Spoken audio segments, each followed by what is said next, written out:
अस्सलाम वालेकुम friends, welcome back to top smarties. Drama serial Rasmein Wafa. Finally रस्में वफ़ा की ऑडियंस तो बहुत खुश है क्योंकि नूर और उसामा ने एक दूसरे से इजहार मोहब्बत जो कर लिया।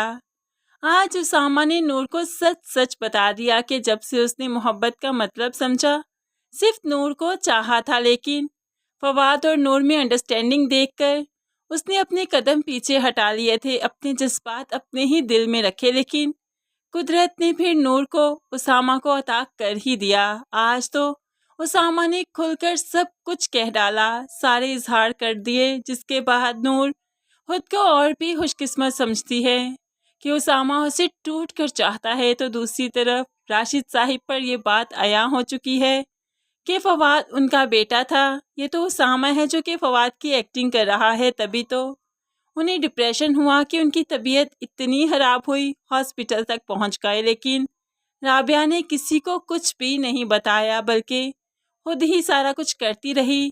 उसामा को भी डिस्टर्ब नहीं किया, भाई को भी नहीं। लेकिन ऐसे में भला इरम कैसे नहीं उसामा को बताती। वो तो सुबह सवेरे उठते ही उसामा को बता देती है कि वो और अम्मी सारी रात हॉस्पिटल में रहे, जिसके बाद उसामा काफ़ी परेशान हो गया नूर के साथ।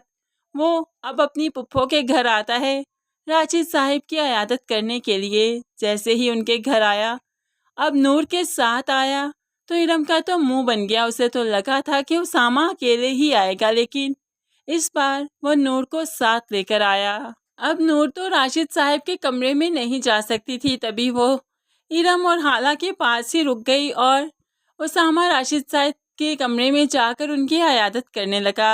राशिद साहिब को तो सब कुछ याद था, भला उसामा के साथ अच्छे से ट्रीट कैसे करते थे। और दूसरी तरफ इरम भी तो राशिद साहिब की बेटी है, नूर के साथ अच्छे से ट्रीट कैसे करेगी। वो तो नूर को कह देती है तुम्हारा आना ज़रूरी नहीं था, उसामा ही बस आ जाते काफ़ी था। तुम्हें बार बार समझ नहीं आती क्या? अब वो तुम्हें देखकर मज़ीद परेशान हो जाते हैं, डिस्टर्ब हो जाते हैं, तुम्हें नहीं आना चाहिए था। अब यहाँ पर इरम तो काफ़ी क्लास ले रही है नूर की, और नूर ऐसे जैसे मुजरिम हो इरम की, इसलिए तो चुपचाप उसकी बातें सुन रही है। तो दूसरी तरफ उसामा जो कि राशिद साहिब के पास बैठा, तो राशिद साहिब हाइपर हो गए, तुम्हारी वजह से मेरा बच्चा गया, सब कुछ याद आ गया मुझे, तुम्हें यहाँ पर नहीं आना चाहिए था और तुम फवाद बनकर मुझे बहलाते रहे। क्या मैं पागल हूँ? मुझे कुछ समझ नहीं आना था। चले जाओ यहाँ से, वरना बहुत बुरे से पेश आऊँगा। अब उसामा अभी भी नहीं उठा, अभी भी नहीं जाना चाहता था, लेकिन राशिद साहिब के हाथ में जो चाय का मग था, चाय ही उसामा पर गिरा दी, उसका हाथ जला दिया। तब तो उसामा को यहाँ से उठकर फिर आना ही था। वो उठकर आया और देखा कि इरम अब इंसल्ट कर रही थी नूर की। अब तो उसे बर्दाश्त ना हुआ, वो तो इरम को बातें सुनाते हुए यहाँ से आ गया। अब जैसे ही गाड़ी में आकर बैठा तो परेशान है कि उसे इरम की इंसल्ट नहीं करनी चाहिए थी, लेकिन गुस्से में भी है कि इरम ने नूर की इंसल्ट क्यों की। पहले राशिद साहिब की वजह से सभी परेशान हैं और अब इरम भी तमाशे लगा रही है, आखिर क्यों? अब यहाँ पर वो दोनों कंडीशंस में सोच रहा था, तो नूर उसे समझाते हुए कहने लगी इरम के साथ ऐसे बात आपको नहीं करनी चाहिए थी, पता है ना वो अंकल की वजह से पहले ही कितनी डिस्टर्ब है, सारी रात वो लोग हॉस्पिटल में रहे। ऐसे में अगर उसने मुझे कह दिया तो क्या ही फ़र्क पड़ता है, मुझे बुरा नहीं लगा, मेरी भी तो हालाजात है, उसका हक है मुझे कुछ कहना, कोई मसला नहीं। और उसामा सच बात तो है कि मैं राशिद साहिब के सामने जाती हूँ तो वो ज़्यादा गुस्से में आ जाते हैं, मुझे तुम्हारे साथ नहीं आना चाहिए था। आखिर तुम मेरी वजह से किस किस से लड़ोगे, कब कब तक लड़ोगे? तो उसामा कहने लगा ज़िंदगी की आखिरी सांस तक लड़ूंगा, तुम्हें इज्जत दिलवाऊंगा, कोई तुम्हारी ऐसे ही इंसल्ट करके चला जाए ये तो मुझसे बर्दाश्त नहीं। दूसरी तरफ इरम वो भी काफ़ी गुस्से में है कि उसामा ने उसे डांटा नूर की वजह से। अब तो उसामा यहाँ पर नहीं आएंगे क्योंकि मुझसे लड़कर गए हैं। और अब्बू की याददाश्त वापस क्यों आ गई? अब्बू की याददाश्त वापस ना आती अच्छी बात थी ना। वो फवाद भाई समझ रहे थे उसामा को, और उसामा का बार बार यहाँ पर चक्कर लगाना ज़रूरी हो चुका था, लेकिन अब उनकी याददाश्त वापस आ चुकी है।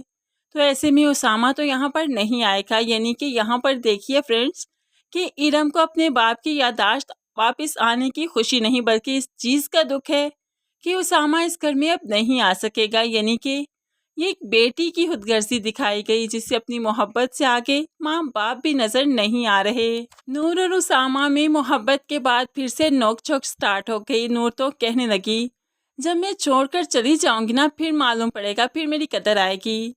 तो अब उसामा भी कह देता है, अब के बार मत जाना। पहले तो जैसे तैसे खुद को हौसला दे लिया, खुद को संभाल लिया, लेकिन अब के बार गई ना, वाकई मर जाऊंगा, जी नहीं पाऊंगा। अब नूर ने उसामा के मुंह से ये बात सुनी तो जल्दी से उसके मुंह के आगे हाथ रख दिया। आइंदा ये मत कहना, ऐसी बात मत करना, मैं जीते जी मर जाऊंगी।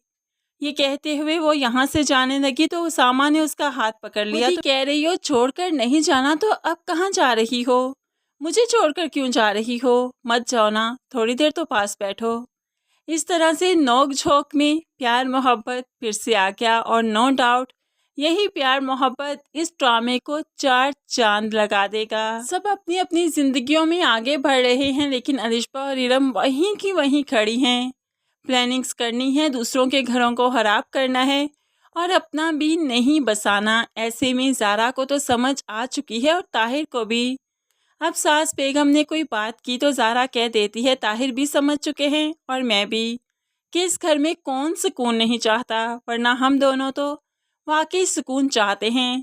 मुझे तो लगता है आंटी अलिशबा की शादी हो जाए तो हम लोग ज़्यादा अच्छे से रह सकते हैं। अब ऐसा तो नहीं कि फ़रीहा बेगम ये बात नहीं समझती। फ़रीहा बेगम बहुत अच्छे से इस बात को अंडरस्टैंड करती है कि अलिशबा ही है जो कि उनके घर में लड़ाई का बाइस बनती है, लेकिन है वो बहू को सच कैसे साबित करेगी?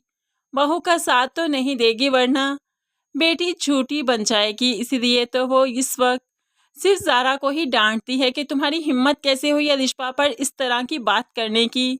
तुम अपनी हद में रहा करो। ऐसा नहीं कि अगर तुम प्रेग्नेंट हो गई, कुछ भी चाहो तुम बोल सकती हो। ऐसे ही फ़रीहा बेगम बुरी तरह से डांटते हुए ज़ारा को चुप करवा देती है, लेकिन सच्चाई तो फिर सच्चाई ही है। लेकिन है फ्रेंड्स, अगर नूर की तरफ से बात करें तो क्या आपको लगता है कि इरम ही है जिसकी वजह से नूर में इतनी हिम्मत आई कि वो उसामा को खोना नहीं चाहती थी? उसे एहसास हुआ कि उसामा ही उसके लिए बेस्ट ऑप्शन है कि उसके साथ अच्छे से ज़िंदगी गुजारे, वरना वो हमेशा के लिए अकेली रह जाएगी। आपको क्या लगता है, अगर इरम इनकी ज़िंदगी में ना आती, अगर इरम की फीलिंग्स के बारे में नूर को मालूम ना पड़ता, तो क्या वाकई नूर कभी भी उसामा से इज़हार मोहब्बत ना करती?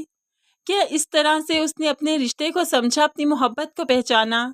तो फ्रेंड्स, क्या आप एग्री करते हैं या नहीं कि इरम का इनकी ज़िंदगी में आना एक लाजमी चीज़ थी, जिसके बाद नूर को एहसास हुआ कि उससे उसामा के करीब आना चाहिए, यहाँ तक कि कोई और ना आ जाए? इस बारे में आप कैसे सोचते हैं, कमेंट्स में बताइएगा।